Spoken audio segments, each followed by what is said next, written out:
नमस्कार दोस्तों, आपका हमारे चैनल रोजगार वाला में स्वागत है। तो आज हम आपको पढ़ाने वाले हैं हिंदी। हिंदी जो यूपी पुलिस कांस्टेबल और यूपीएसआई दोनों के लिए उसके सिलेबस के आधार पर है। आज का लेसन है हिंदी और अन्य भारतीय भाषाएं। तो चलिए शुरू करते हैं। ये देखिए हमारा सिलेबस है, इसको आप ध्यानपूर्वक देख लीजिए या इसका स्क्रीनशॉट लेके आप रख लीजिए। ये हमारा हिंदी का सिलेबस पूरा है, इसके आधार पर हम क्लासेस लेंगे। तो चलिए जानते हैं हिंदी भाषा की उत्पत्ति। हिंदी भाषा जो है हमारी संस्कृत भाषा धातु से बना है, जिसका अर्थ बोलना या कहना है, जिसे भाषा कहते हैं। मैंने भाषा क्या होता है? भाषा वह माध्यम होता है जिसके द्वारा मनुष्य अपने भाव विचारों को भावनाओं को व्यक्त करता है। एक तरह से हम समझ सकते हैं भाषा वह होती है जो जिसके द्वारा हम एक दूसरे से कम्युनिकेट करते हैं, एक दूसरे से अपने विचार आदान प्रदान करते हैं या एक दूसरे की जो बात है समझ जाते हैं। अगर मान लीजिए अगर कोई व्यक्ति है, हम उसकी बातों को समझ रहे हैं और हम फिर अपनी बात समझा रहे हैं, तो वही भाषा है। यानी वो भाषा में आती है, वह भाषा का ज्ञान है, उसे ही भाषा कहते हैं। शब्दों के सार्थक समूह या संकेत को भाषा कहते हैं। यानी शब्दों का सार्थक समूह रहेगा, जिसका कोई अर्थ रहेगा, उसे ही हम भाषा कहते हैं। पंडित कामता प्रसाद गुरु के अनुसार भाषा वह साधन है जिसके द्वारा मनुष्य अपने विचार दूसरे को भली भांति प्रकट करता है और दूसरे के विचार समझ सकता है। चलिए फिर जानते हैं भाषा के रूप। भाषा अभिव्यक्ति की दृष्टि से भाषा 3 प्रकार की होती है। अन्य भाषा जो है 3 प्रकार से होती है। वैसे कुछ विद्वान जो हैं उससे 2 ही भाषा समझते हैं, एक मौखिक और लिखित। लेकिन हम यहाँ पर समझते हैं भाषा 3 प्रकार की होती है: मौखिक भाषा, लिखित भाषा, सांकेतिक भाषा। पहला होता है मौखिक भाषा, वह भाषा जो मुख के द्वारा अपने विचारों का आदान प्रदान किया जाता है। यानी कि जो भाषा बोल के मुख से हम किसी की बात समझाते हैं उसे मौखिक भाषा कहते हैं। लिखित भाषा वह भाषा जिसे हम अपने विचार व्यक्त करने के लिए लिखते हैं, जैसे ब्लैक बोर्ड वगैरह पर बहुत लोग लिखते हैं ना, लिख के समझाते हैं, उसे हम लिखित भाषा कहते हैं। सांकेतिक भाषा वह भाषा जो किसी दूसरे को समझाने के लिए, अपने विचारों का आदान प्रदान करने के लिए संकेत के द्वारा बताया या समझाया जाता है। जैसे किसी गूंगे या बहरे व्यक्ति को अपनी बात समझाए जाती है, ये समझाने के लिए क्या करते हैं, सांकेतिक भाषा का यूज करते हैं, उसे सांकेतिक भाषा कहते हैं। तो कहते हैं ना, कुछ विद्वानों का मानना है कि भाषा केवल 2 प्रकार की होती है। कौन कौन? मौखिक भाषा और लिखित भाषा। कुछ महत्वपूर्ण तथ्य देख लेते हैं इसी में। मौखिक भाषा की सबसे छोटी इकाई ध्वनि होती है। मौखिक भाषा की सबसे छोटी इकाई ध्वनि होती है। लिखित भाषा की सबसे छोटी इकाई वर्ण होती है। जबकि भाषा की सबसे छोटी इकाई को वर्ण या अक्षर कहते हैं। ठीक, जबकि भाषा की सबसे छोटी इकाई वर्ण या अक्षर होता है और भाषा का पूर्णतम इकाई वाक्य होता है। जैसे पूर्ण जिसका अर्थ हो वो वाक्य होता है। ध्वनि के जो लिखित रूप है उसे वर्ण कहते हैं। वर्ण एक तरफ से जिसका कोई मतलब अलग करने पर, खंड करने पर उसका कोई सार्थक अर्थ नहीं होता। ठीक है, लेकिन ध्वनि के लिखित रूप को वर्ण कहते हैं। वर्णों को लिखने के लिए जिन चिन्हों का प्रयोग किया जाता है उसे लिपि कहते हैं। यानी कि वर्णों को लिखने के लिए जैसे क, ख, ग ये सब हो गया, इसे लिखने के लिए जिन चिन्हों का हम प्रयोग करते हैं उसे लिपि कहते हैं। इसका सही क्रम देखिए, पहले ध्वनि, फिर वर्ण या अक्षर, फिर उससे सब मिलकर शब्द बनते हैं, फिर शब्दों से मिलकर पद बनते हैं, फिर वाक्य बनता है। ठीक, शब्द वर्णों का सार्थक क्रम जो निश्चित अर्थ देता है उसे शब्द कहते हैं। शब्द जो होता है वर्णों का सार्थक क्रम, यानी कि जिसका कोई अर्थ है, उसका एक क्रम होता है, उसे हम शब्द कहते हैं। यह भाषा की लघुत्तम इकाई होती है। भाषा की छोटी इकाई होती है। अभी यह होता है भाषा की लघुत्तम सार्थक इकाई होती है। सार्थक माने जिसका कोई सही अर्थ है, जैसे कमल नयन, भाषा की लघुत्तम सार्थक क्या होती है? पद क्या होता है? पद सार्थक वर्ण समूह शब्द कहलाता है। यह जब यही शब्द वाक्य में प्रयुक्त होता है तो इसे पद कहते हैं। इस पद जो होता है सार्थक वर्ण समूह शब्द होता है, विशेष वह समूह शब्द होता है, जैसे राम बाजार जाता है। ठीक है। उसके बाद चलिए जानते हैं वाक्य। वाक्य दो या दो से अधिक शब्दों के सार्थक समूह जो निश्चित अर्थ देता है उसे वाक्य कहते हैं। वाक्य होता है जो दो या दो से अधिक शब्दों के सार्थक समूह। मान जो शब्द होते हैं वर्णों से मिलकर शब्द बनता है। शब्द जिसका सार्थक अर्थ दो से अधिक हो, जो एक निश्चित अर्थ देता है, उसे हम वाक्य कहते हैं।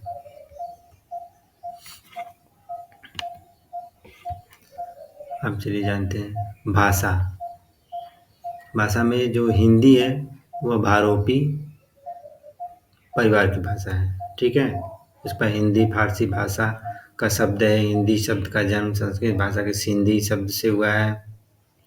इसका पहला प्रयोग ईरान के निवासियों ने किया था। हिंदी भाषा की मूल उत्पत्ति किससे मानी जाती है? सौर श्रेणी अपभ्रंश। ठीक है। ये सब देखिए मुख्य मुख्य पॉइंट है जो सब पेपर में एग्जाम में आए हुए हैं। अपभ्रंश को हिंदी की जननी कहते हैं। अपभ्रंश को हिंदी की जननी कहते हैं, जबकि संस्कृत को हिंदी की आदि जननी कहते हैं। ठीक है। उसके बाद जानिए भारतीय आर्य भाषा। भारतीय आर्य भाषा को 3 कालों में विभाजित किया गया है। प्राचीन आर्य भाषा, प्राचीन भारतीय आर्य भाषा जो 1500 से 500 ईसा पूर्व तक। मध्यकालीन भारतीय आर्य भाषा जो 500 से 1000 ईसा पूर्व तक। आधुनिक आर्य भाषा जो आधुनिक आर्य भाषा वो 1000 से अब तक, 1000 ईस्वी से अब तक है। चलिए जानते हैं विश्व में सबसे ज़्यादा बोली जाने वाली भाषा है में हिंदी का कौन सा स्थान है? तो पहला स्थान अंग्रेजी है, दूसरा स्थान चीन की मंदारिन है, तीसरा स्थान जो है हिंदी है। ठीक। और अगर इंडिया में पूछे तो पहला तो हिंदी है, दूसरा बंगाली है। राजभाषा। राजभाषा चलिए जानते हैं राजकाज की भाषा, राज्य प्रशासन की भाषा जो को राजभाषा कहा जाता है। जो राज्य की प्रशासन भाषा है उसे राजभाषा कहा जाता है। हिंदी हमारे देश की क्या है? राजभाषा है। ठीक। हिंदी हमारे देश की क्या है? राजभाषा है। प्रत्येक बार राष्ट्रीय हिंदी दिवस की 14 सितंबर को मनाया जाता है। ठीक। ये सब पॉइंट है, याद रखिएगा आप लोग, क्योंकि 14 सितंबर 1949 को इसमें इसको हिंदी हिंदी को संविधान सभा द्वारा राज्यसभा हिंदी को क्या है? संविधान 14 सितंबर 1949 को हिंदी को संविधान सभा द्वारा राजभाषा घोषित किया गया। अब विश्व हिंदी दिवस 10 जनवरी को मनाया जाता है। उस टाइम तत्कालीन प्रधानमंत्री डॉक्टर मनमोहन सिंह थे। अब तक 12 विश्व हिंदी सम्मेलन हो चुके हैं। पहला जो है नागपुर 1975 में, और अभी 12वां जो हुआ है फिजी 2023 में हुआ है। हिंदी भाषा की लिपि देवनागरी लिपि है। भारतीय संविधान भाग 17 अनुच्छेद 343 से 351 में राजभाषा को उल्लेख है। भाग कौन सा? भाग 17। ये सब देखिए एग्जाम में आए हुए प्रश्न है। हिंदी भाषा राजभाषा का उल्लेख भाग 17 अनुच्छेद 343 से 351। और अनुसूची पूछे तो अनुसूची 8 में भाषा संबंधित है, जिसमें 22 भाषाओं का उल्लेख है। चलिए अब समझते हैं मातृभाषा। मातृभाषा क्या होता है? माता पिता यानी परिवार के सदस्यों द्वारा सीखी जाने वाली भाषा को मातृभाषा कहते हैं। यानी जो बालक जब अपने घर परिवार से जो भाषा सीखता है उसे हम मातृभाषा कहते हैं। उसके बाद बोली। बोली भाषा का क्षेत्रीय होता है, जो माने जो एक निश्चित क्षेत्र में बोला जाता है उसे बोली कहते हैं। जैसे कौरवी हो गया,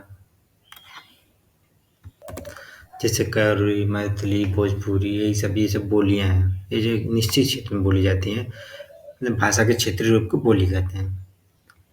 देवनागरी लिपि बाएं से दाएं लिखी जाती है। इसकी पहचान एक क्षैतिज रेखा होती है जिसे शिरोरेखा कहते हैं। यानी कि देखिए जब किसी वर्ण या अक्षर पे होता है ना, पहले ये खड़ी पाई हो गया, अब इसके ऊपर जो ये रेखा है ना, इसे हम शिरोरेखा कहते हैं।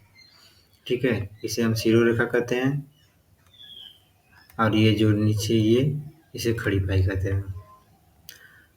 देवनागरी लिपि लिखी जाने वाली भाषा, देवनागरी लिपि में लिखी जाने वाली भाषाएं हिंदी, संस्कृत, मराठी, कोंकणी, सिंधी, कश्मीरी, भोजपुरी, मगही, मैथिली और अन्य भाषाएं जो हैं, ये मुख्य मुख्य भाषाएं जो देवनागरी लिपि में लिखी जाती हैं।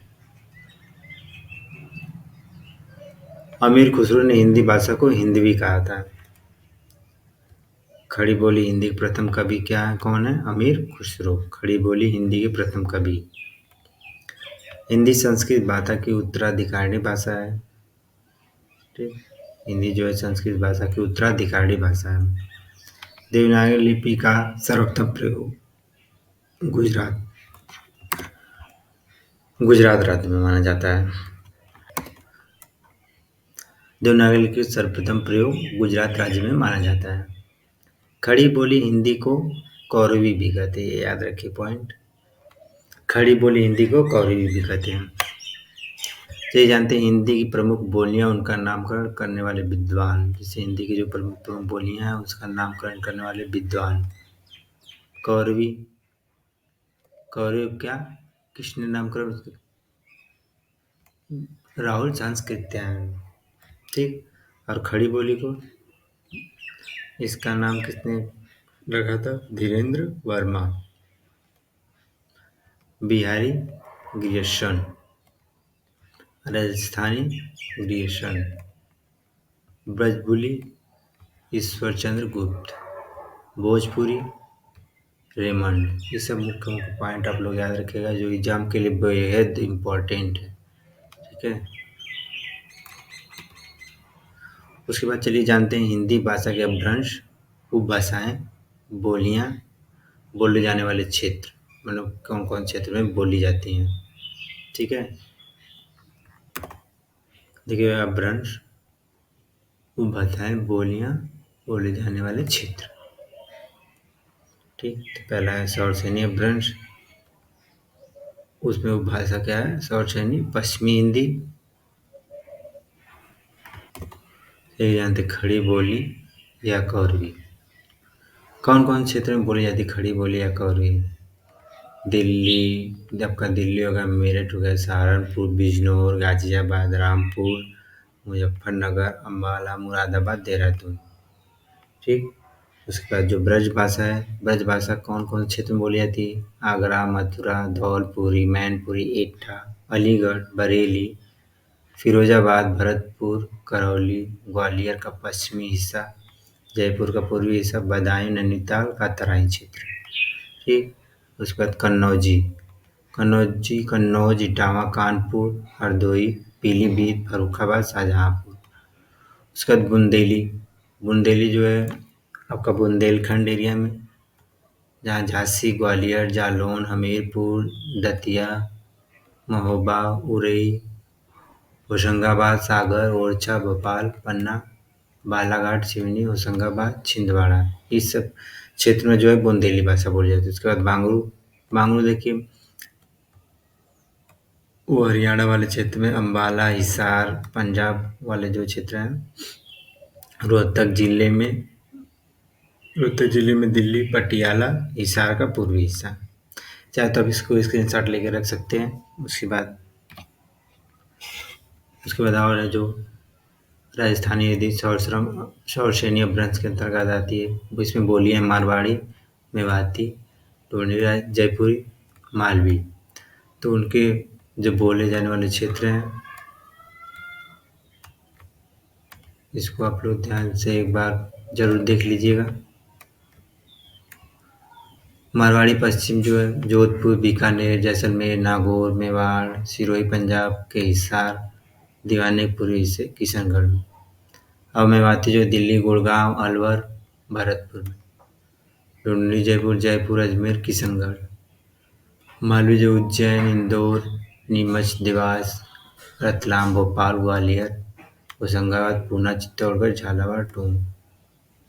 उसके बाद है मगही, मगही अपभ्रंश बिहारी हिंदी। इसकी जो बोलियाँ कहूँगा मगही, मैथिली, भोजपुरी।